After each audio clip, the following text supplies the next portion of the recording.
केंद्रीय मंत्रिमंडळाच्या बैठकीच्या संदर्भातली महत्त्वाची बातमी। केंद्रीय मंत्रिमंडळाची आज बैठक आहे। मोदी आणि अमित शहांच्या उपस्थितीमध्ये कॅबिनेटची बैठक आहे। कॅबिनेटपूर्वी सुरक्षा समितीची देखील एक महत्त्वाची बैठक होणार आहे। पहलगाम हल्ल्यासंदर्भात मोठा निर्णय आजच्या बैठकीत होण्याची शक्यता आहे। महत्त्वाची आणि मोठी ब्रेकिंग न्यूज आपण पाहतोय। केंद्रीय कॅबिनेटची एक महत्त्वाची बैठक बोलावण्यात आलेली आहे। केंद्रीय कॅबिनेटच्या बैठकीच्या पूर्वी मात्र सुरक्षा समितीची देखील एक महत्त्वाची बैठक होणार आहे। त्यामुळे आता पंतप्रधान आणि देशाचे गृहमंत्री काय निर्णय घेतात हे पाहणं देखील तितकंच महत्त्वाचं आहे।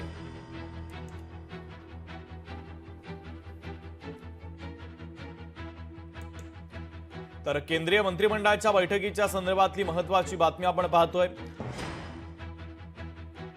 मोदी आणि अमित शहांच्या उपस्थितीमध्ये ही बैठक होते। तर कॅबिनेट पूर्वी सुरक्षा समितीची बैठक आहे।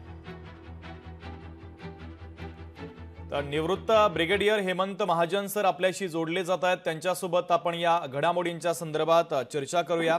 हेमंत सर, स्वागत आहे। केंद्रीय पातळीवर सध्या हालचाली वाढत असल्याचं आपल्याला पाहायला मिळतंय। कॅबिनेटची बैठक बोलावण्यात आलेली आहे। कॅबिनेटच्या आधी सुरक्षा समितीची देखील एक महत्त्वाची बैठक पंतप्रधान आणि गृहमंत्र्यांच्या नेतृत्वामध्ये पार पडणार आहे। काही महत्त्वाचे निर्णय कॅबिनेटच्या बैठकीमध्ये होण्याची शक्यता आहे का? असं आहे की आता सध्या पाकिस्तानच्या दहशतवादी हल्ल्यानंतर भारत आणि पाकिस्तानमध्ये एक युद्धजन्य परिस्थिती अशी निर्माण झालेली आहे। माफ करा। तर त्याच्यामध्ये ही लढाई कशा प्रकारे लढली जाते वेगवेगळ्या फ्रंटवरती त्याचा रोज आढावा घ्यावा लागतो। तर त्याकरता ही बैठक होते आहे। तर याच्यामध्ये आपण बघितलं असेल तर आतापर्यंत काय घडलेलं आहे। सैन्याच्या हालचाली सुरू झालेल्या आहेत। सैन्य आपलं सीमेवरती जमवाजमव करत आहे। काही ठिकाणी आपण फायरिंग करायला सुरुवात केलेली आहे आणि आपल्या हालचालीमुळे पाकिस्तानी सैन्य जे पाकिस्तानी एअरफोर्स आहे ते हवेमध्ये घिरट्या घालत आहे। पाकिस्तानच्या एअरफोर्सनी मोठ्या प्रमाणात पेट्रोलिंग सुरू केलेलं आहे। LOC वरती फायरिंग पुष्कळच्या प्रमाणामध्ये होत आहे। तर या सगळ्या कारवाया आहेत याचा रेग्युलरली आढावा घेतला जातो। आणि याशिवाय अंतर्गत सुरक्षेच्या दृष्टीने बघितलं तर जे दहशतवादी ज्यांनी आज येऊन हल्ला केला होता त्यांच्याविषयी एक माहिती समोर आलेली आहे की मुसा जो एक दहशतवादी होता तो बेसिकली पाकिस्तान सैन्याचा एक सैनिक होता आणि तो एक भाडोत्री सैनिक म्हणून दहशतवादी बनून तो काश्मीरमध्ये आला होता आणि या हल्ल्यामध्ये त्याचा मोठा हात होता। तर अशा प्रकारे अनेक घटना घडत आहेत आणि याच्याशिवाय आपल्याला आठवत असेल की पहिले TRF म्हणाला की आम्ही हल्ला केला, लष्करी तैयबा म्हणाला आम्ही हल्ला केला, पाकिस्तानने सांगितलं की आम्ही हल्ला केला, त्यांचे सैन्य प्रमुख म्हणाले आम्ही हल्ला केला वगैरे। आणि आता हे सगळे मागे जात आहेत तर म्हणतात आम्ही हल्ला केलाच नाही। उलट आपण एक न्यूट्रल चौकशी व्हायला पाहिजे की हा हल्ला कोणी केला। म्हणजे पाकिस्तानला आता आपण हल्ला केला हे लपवायची इच्छा झाली आहे। आणि पाकिस्तानमध्ये जे सिनेमोस्ट म्हणजे तिथे जे नेते आहेत शहबाज शरीफचे भाऊ नवाज शरीफ जे पाकिस्तानचे 4 वेळा पंतप्रधान होते ते तर म्हणतायत की भारताशी युद्ध करायच्या ऐवजी डिप्लोमॅटिकली हा जो प्रॉब्लेम झाला आहे तो सॉल्व्ह करा। अशा प्रकारच्या हालचाली होत आहेत इंटरनॅशनल लेव्हलला, आपल्या मिलिटरी लेव्हलला, अंतर्गत सुरक्षेच्या दृष्टीने वगैरे। तर या सगळ्याचा रेग्युलरली आढावा घ्यावा लागतो आणि काही नवीन म्हणजे निर्णय द्यायचे असतील तर ते द्यावे लागतात। तर त्याकरता या सगळ्या वेगवेगळ्या बैठकी होत आहेत आणि या पुढे रेग्युलरली होत राहतील। हेमंत सर, महत्त्वाचा मुद्दा असा आहे की पाकिस्तानकडे ताकद नाहीये मात्र कुरघोडी करण्याचं काम पाकिस्तान सोडत नाहीये। गेल्या 3-4 दिवसांपासूनची पाकिस्तानातील मंत्र्यांची त्यांच्या नेत्यांची काही विधानं पाहिली तर ती विधानं भारताला डिवचण्यासारखी आहे। यावर तुमचं काय मत आहे?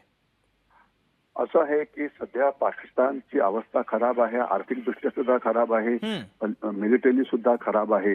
परंतु जसं आपल्याकडे सुद्धा काही नेते विनाकारण बडबड करत असतात तसं ते पण करत असतात कारण बोलण्याशिवाय त्याच्याकडे करायला काही नाही। एक महत्वाचा मुद्दा आपल्याला लक्षात यायला पाहिजे माफ करा की आज पाकिस्तानी सैन्याची हालत कशी आहे तर त्यांचे जे शस्त्र आहेत 50% शस्त्र सुद्धा ही जी आहे ती सर्व्हिसेबल नाहीयेत। त्यांच्याकडे रणगाड्याची कमी आहे, त्यांच्याकडे तोफांची कमी आहे। तर मोठ्या प्रमाणात ते शस्त्र विकत घेत आहेत खास 2 देशातनं, एक तर चीनकडून पाकिस्तानची 50% शस्त्र ही चीनी बनावटीची आहेत. परंतु हे शस्त्र विकत घेण्याकरता, अम्युनिशन विकत घेण्याकरता चीन तर मोठा आनंदाने ते देईल, पण पाकिस्तानकडे पैसे कुठे आहेत? पाकिस्तानकडे अजिबात पैसे नाही. तर असं असताना सुद्धा ते घेत आहेत.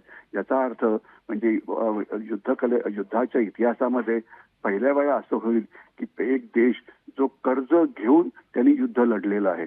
म्हणजे त्यांची अवस्था अतिशय बुरी आहे. आणि त्याच्याशिवाय त्यांचा तो एक दुसरा एक मुस्लिम राष्ट्र आहे, ते म्हणजे तुर्कस्तान किंवा टर्की.